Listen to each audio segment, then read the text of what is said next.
Shalom, shalom, shalom, Israel. First and foremost, I want to give our praises, honor, and glory to the Most High God, Yahweh, by Shema Mashiach, Womalaki Yahushad, right? Hey, Shabbat Shalom. Right, we back in this thing, man. Another video during the Sabbath, right? Hey, no more games, man. No more games. It's sex marriage, right? Hey, this is a controversy topic, man, in Israel. Where it's no more games, right? We're gonna pull the precepts, right? We're gonna rightly divide the words of truth, right? Go into the law, right? And see what is marriage. What is it? Right? I want to pull up a picture real quick. Salakia. I want to pull up a picture real quick. Literally, I can see my screen. Right? I'm just do black marriage. I want to see Esau. Right? All right. Is this marriage? And nothing wrong with doing the ceremony. Right? Now they jump in the broom. See that? I didn't repeat that. They jump in the broom. All right. But is this marriage? When you walk down the aisle, you say your vows and you get the ring, and then hold on, Salakia. Let me see something. Is this marriage? You get your papers from Esau. Is this marriage? Or you have to go and get your papers from Esau and tell you that you're married? Is this marriage? Are we gonna go into the scriptures and we're gonna see what marriage is, man? Right? We're gonna see what marriage is. All right. So without further ado, right? All praises to the Most High. Right, we're gonna get into this thing, man. All right. And the first precept I want to pull is the book of Hebrews, chapter 8, and verse number Salakia. Hebrews chapter 8 and verse Salakia, not 8, 9. Book of Hebrews chapter 9 and verse number 22. And it reads, and almost all things are by the law purged with blood. And without shedding of blood is no remission. Right? So, when you doing a covenant, it has to be shed with blood, right? Things, even in the world, you have Esau on the left-hand side, they cut their damn hand, right? And they put it on the paper, right? They do a damn blood handshake, right? With the damn blood coming out. They get this from the word, right? Because the blood makes the covenant, right? Didn't the Lord make a covenant with us with blood, right? He shed the blood and put it on the people, right? Didn't he do those? Slakia. Salaki,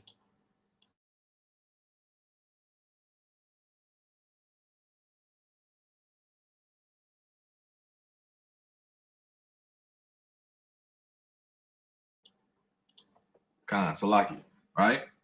Didn't the Lord, you know what I'm saying, through Moses put the blood on us to make the covenant? Right? Let me see if I can pull that real quick. Let me see if I can pull that. Because I'm making the point, right? That all covenants have to be made with blood. Right? Salaki. Let's see if I can find that real quick. I'm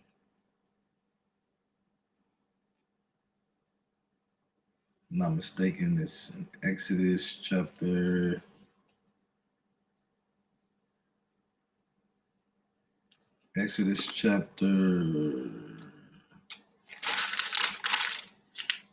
Salakia. Let me find this precept.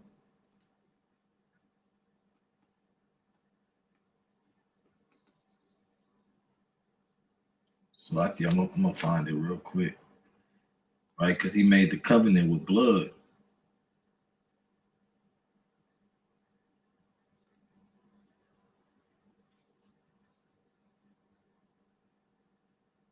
Salakia. Gotta find this precept. Yeah, I was in the right place. It's 24. See, that was in 20. All right. Exodus 24 and verse number 6. Salakia. And Moses took half of the blood and put it in basins, and half of the blood he sprinkled on the altar. And he took the book of the covenant and read in the audience of the people. And they said, all that the Lord has said we will do, and be obedient. And Moses took the blood and sprinkled it on the people and said, behold, the blood of the covenant, which the Lord had made with you concerning all these words, right? So, hey, the Lord, do the shedding of blood, hey, that binds the covenant, right? Hey, that makes the thing too, right? That makes it and puts it together, right? So when he put that blood upon the people, right, and they agreed to do all the things that they said that the Most High said, right?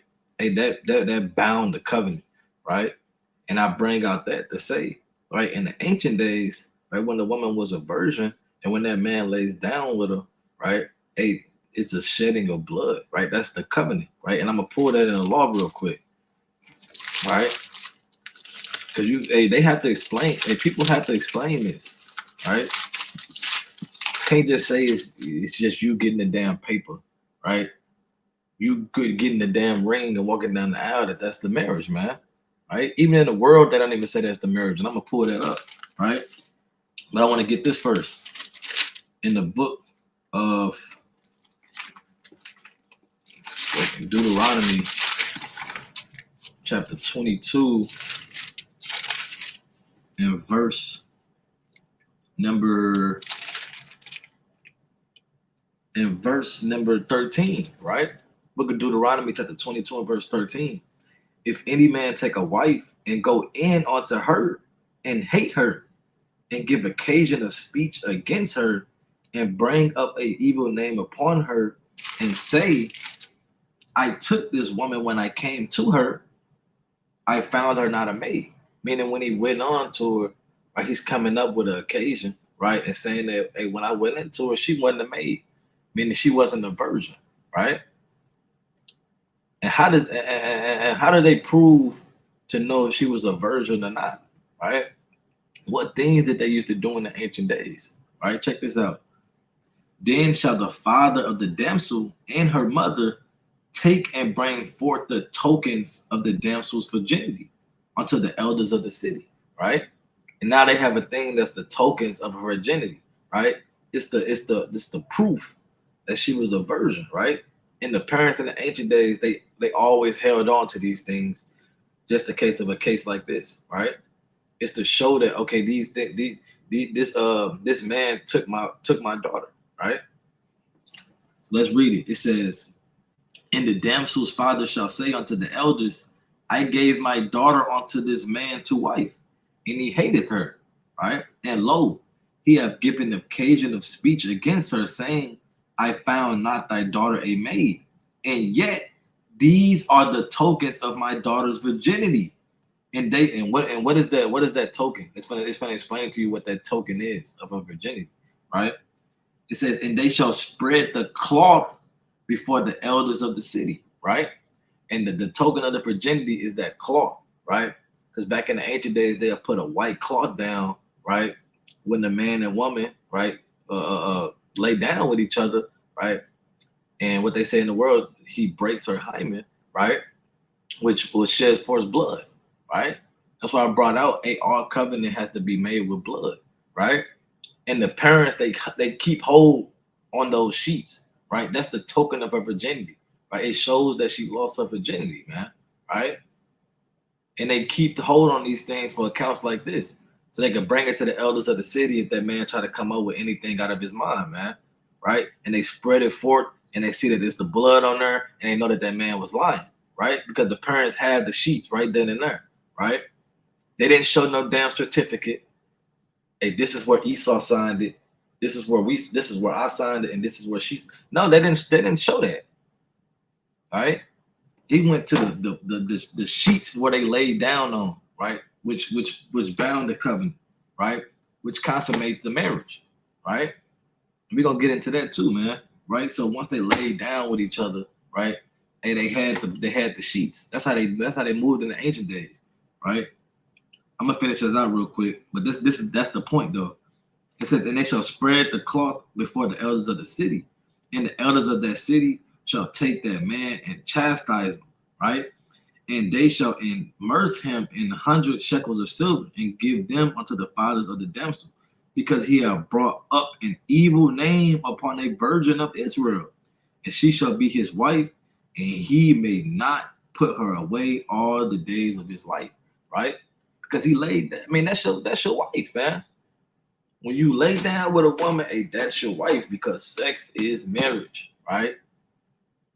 And you laid down with her, right? And he just had to pay more because he lied, tried to lie and get out of that marriage, man, because he hated her, right? But they showed the sheets, like, yeah, they laid down with each other. I mean, and it is what it is, right? Because sex is marriage. Sex is what consummates the marriage, right? I got something pulled up real quick. I can share my screen, right? I got something pulled up. What is consummation? Right? It says in context of marriage, consummation means the actualization of marriage, right? It says it is the first act of sexual intercourse after a marriage between a husband and wife. Consummation is particularly relevant under canon law, right? Where failure to consummate a marriage is a ground for divorce or an annulment, right? I want to look up what annulment is, right?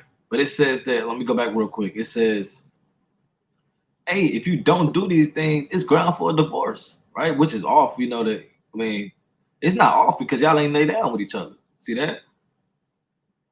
Hey, Esau even know, hey, if you don't lay down with each other, what are you doing? I've been courting for 8 years. You're courting for 8 years and you haven't laid down with her. That's not your wife yet. I mean, unless she was promised onto you, right? Now she promised onto you, that's a different story, right? Because she betrothed, right? But it says if they don't consummate a marriage, it's ground for divorce, or an annulment. What's an annulment? Annulment is a legal procedure that voids a marriage and declares it null from its inception, right? It voids a marriage. It makes it non-void. I mean, it doesn't matter anymore because y'all didn't lay down with each other yet, right?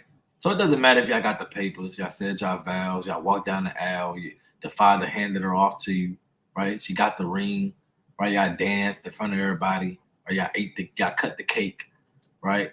You had your bachelor party, your bachelorette party, right? It don't matter. It voids a marriage because y'all didn't consummate it. Y'all didn't lay down with each other. The first act of sexual intercourse after marriage, right? So y'all marriage is null and void, right? Because y'all never laid down with each other. Because when you go into the scriptures, hey, when you lay down with a woman, that's your wife, right? Let me pull the precepts. I ain't gonna make this one too long, right?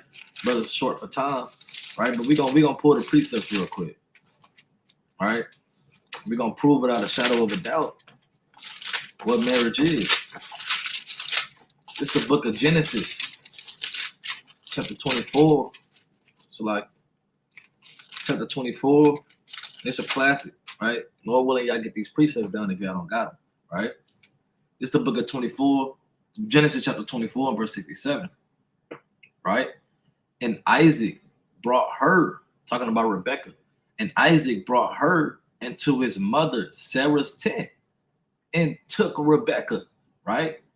And she became his wife. Now, what does it mean he took her, right? That she became his wife. And what were they doing in the tent for them to become married? They wasn't playing patty cake,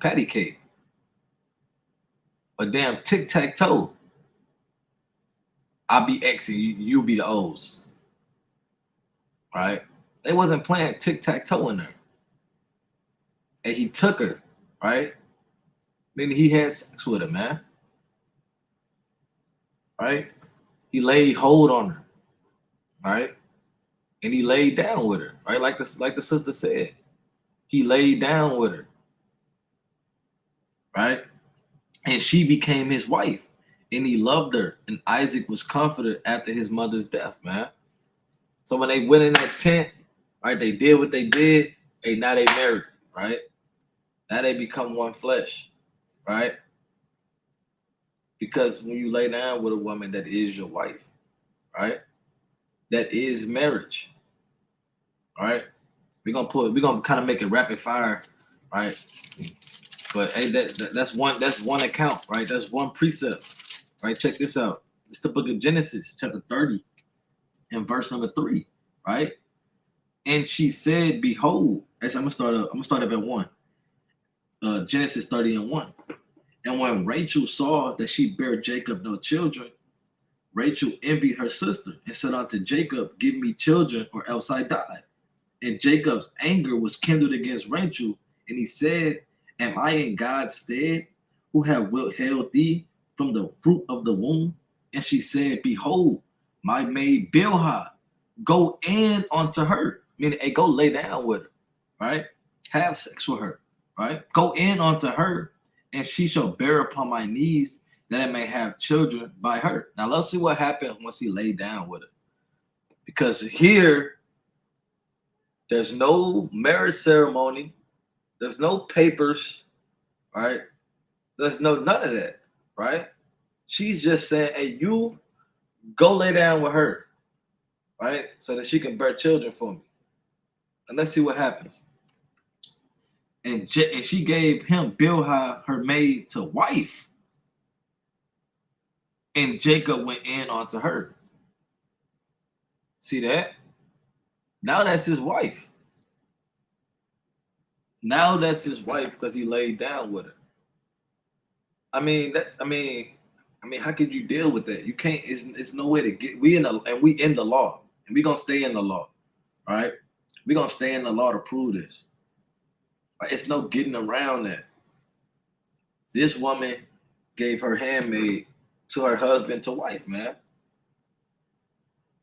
Right? I want to get this other precept real quick. I want to get it in NLT real quick. Check this out. It's the book of Genesis, chapter 38, verse number 2 in the NLT. Check this out. Book of Genesis 38 and 2. There he saw a Canaanite woman, the daughter of Salakia. I don't think I can see my screen. Salakia. All right, Lord willing, I can see it. Genesis chapter 38 and verse 2. It says in the NLT, there he saw a Canaanite woman, the daughter of Shuha, and he married her when he slept with her. I mean, that's plain. And he married this woman when he slept with her. Right? Salakia. Right? So he married this woman when he slept with her. Right, Lord willing, I'm kind of lagging right now. Salakia. Lord willing, I'm clear.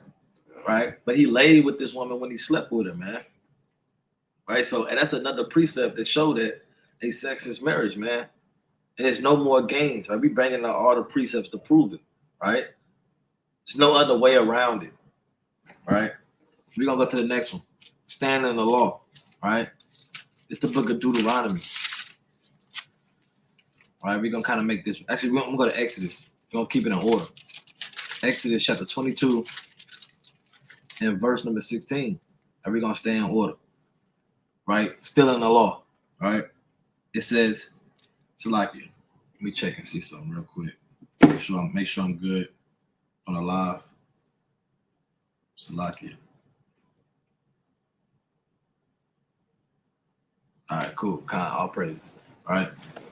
Look at Exodus chapter 22 and verse 16. And if a man entice a maid that is not betrothed meaning promised unto, right? If he enticed her, meaning, you know what I'm saying? He talked to her, right? She like him, he like her, right? And he said, and lie with her, meaning they have sex. It says, he shall surely endow her to be his wife. And that endow means he has to pay. He has to. He already laid down with her because that's his wife, right? In ancient days, they did things. Sometimes they did things in order, right, where they had set it up, right. But once that man lays down with that woman, hey, they are bound. They are one flesh, right? And this is where people get tripped up at. Check this out. And if her father utterly refused to give her unto him, he shall pay money according to the dowry of virgins, right? So even if the father refused just to give her up, right, and he has to pay that other dowry of virgins, man. Not saying that the father can just utterly refuse, and his daughter was already defiled by a man, right? And that man can't marry her. And the father just gonna give her to another man. He can't just do that. Because if that's the case, the father could just pimp his daughter for money. Okay, yeah, you go to this man, right? I'm gonna utterly refuse, right? And we just gonna get the money from him. Then the next man, we gonna utterly refuse him, and we gonna get the money. To you 10 mans down, okay, now you can get him. Yeah, we good now. We good. That's off. That's not what that's talking about. He still has to give his daughter over, but that man has to pay. It's not that he gonna pay and then the daughter is just free and go with another man. That's not what that's talking about. That's off as hell, right? So we're gonna go to the next one in the book of Deuteronomy. Stand in order, right?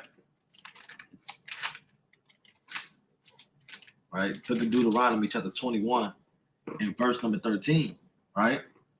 Actually, I'm gonna start down so you know the context. Verse 10. When thou goest forth to war against thy enemies, and the Lord thy God hath delivered them into thy hands, and thou hast taken them captive, and seest among the captives a beautiful woman, and hast a desire unto her, that thou wouldest have her to thy wife, then thou shalt bring her home to thine house, and she shall shave her head and pare her nails. Right? So if you out at war, right, you see a woman that you know what I'm saying, from the enemies, right? Back in the ancient days, right? That you desire the wife, you want to have her, right? Let's see what the Lord said. It says, and she shall put the raiment of her captivity from off her, and shall remain in thy house, and bewail of her father and her mother a full month. Check this out. This is the point. And after that, thou shalt go in unto her, right? And you should go in onto her. You know what that means. And what? And be her husband, and she shall be thy wife, right?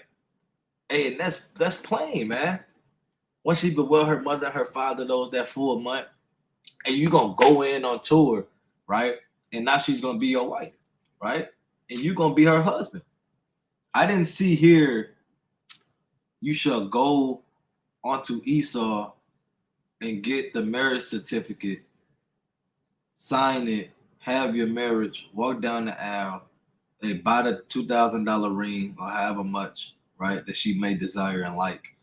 And then you go on tour after the marriage, and you shall be husband and wife. I didn't see that. I didn't see that there. And when we in the law, right? It says you shall go in unto her, and you shall be her husband, and vice versa. She shall be your wife, right? So it's no more games, man. They stop playing with the law, man. This is how we moved in the ancient days, right? You can't mix this world with this truth. That's not how we was moving back. We didn't go to the enemies to say that we was married. Now, ain't nothing wrong with getting that. Ain't nothing wrong with getting the certificate. Ain't nothing wrong with having the marriage ceremony. We had marriage ceremonies in the ancient days. Ain't nothing wrong with that. But to say that that's marriage and not what the scriptures are saying, I mean, that's you can't make. Let me get this real quick. Let me go back to Deuteronomy 4 and 2. Salakia. Book of Deuteronomy chapter 4 and verse 2. You shall not add unto the word which I command you, neither shall you diminish aught from it, that you may keep the commandments of the Lord your God, which I command you. So you can't add to the word and say that you have to get the marriage certificate, right? You have to walk down the aisle to be married, right? You can't add on to the word, right? Or diminish aught from it, right? The things that he commanded us. I mean, we in the law. We haven't left the law yet. We're in the first 5 books of Moses, right? I mean, it just is what it is, man. I'm kind of getting pressed for time. I'm gonna continue to bring it out though. All right. Getting pressed for time, but I'm gonna continue to bring it out. I mean, it just is what it is, right? We stand in the law. All right. All right, we're gonna go to the next one. All right. This is the book of Deuteronomy, chapter 22, and verse 20, chapter 25 and verse number 5. Right? And it reads, it says, now this is a real good one too, right? Book of Deuteronomy, chapter 25 and verse 5, right? If brethren dwell together and one of them die and have no children, the wife of the dead shall not marry without unto a stranger.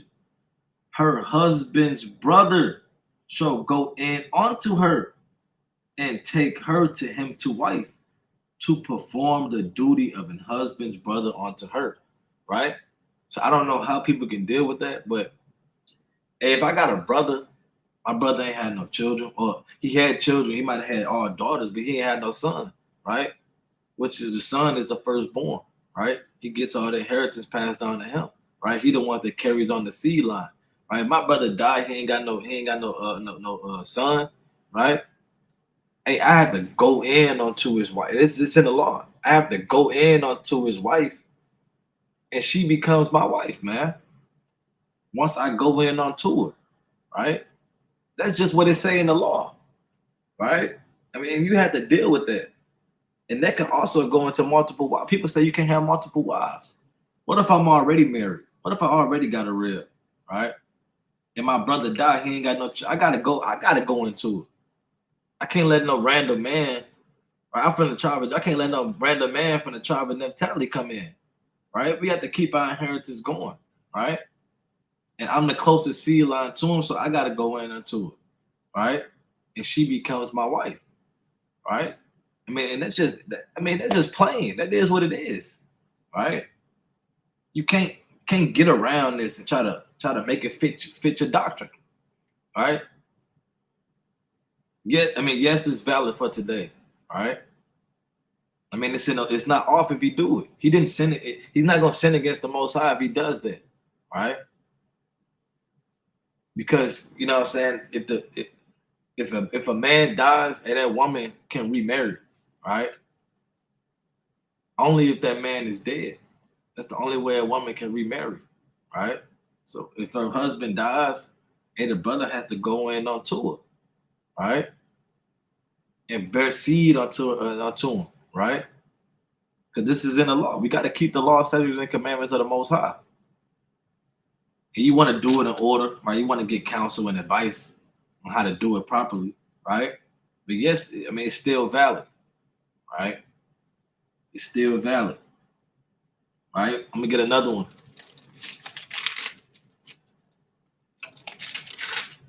Well, actually, you know what? I'm short for time. I'm going to just get this last precept. Actually, I'm going to get this last one in the book of Tobit, right? But hey, without a shadow of a doubt, man, a sex is marriage, man. And you can't not agree with these scriptures, man. You can't try to pull certain scriptures and try to twist it to your own understanding, man. I mean, it is what it is. All right? All praises. Right? This is the book of Tobit, chapter 8. And if you read Tobit, you know what I'm saying, you kind of know what's going on. You know what I'm saying, when I read this. Right? You had a woman, every time man laid down with her, they died. Right? Because they wanted to get married to her. Every time they laid down with it, they died. Right? We're gonna read this account and see what happens, man. Right? To this mighty man. Right? And when they had this the book of Tobit, chapter 8 and verse number 1. And when they had supped, they brought Tobias in unto her. Right? And as he went, He remembered the words of Raphael and took the ashes of the perfumes and put the heart and the liver of the fish thereupon and made a smoke therewith. The witch smelled when the evil spirit had smelled, he fled into the utmost parts of Egypt, and the angel bound him.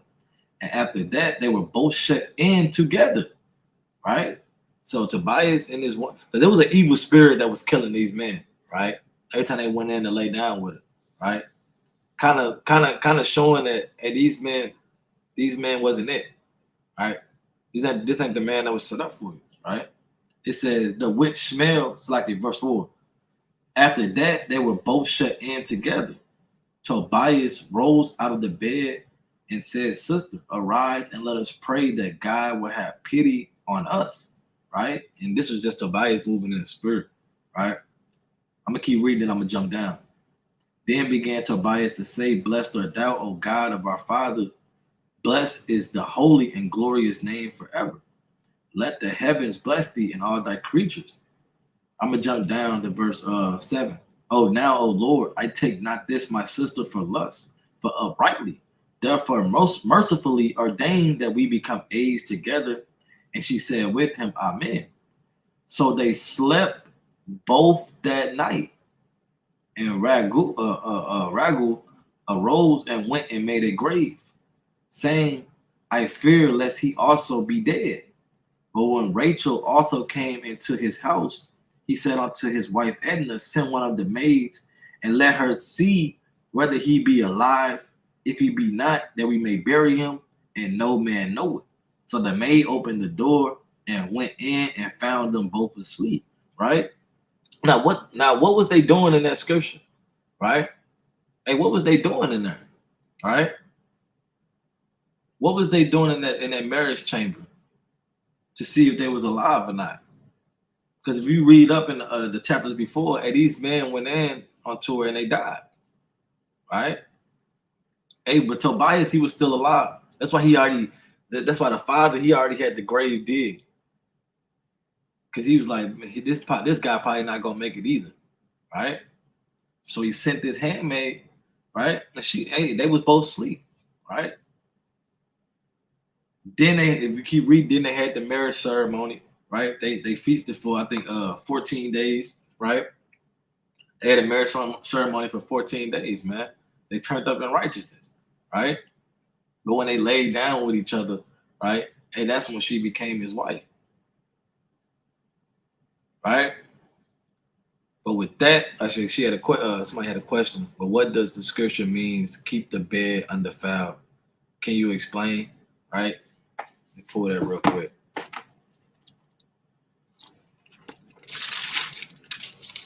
It's in the book of Hebrews.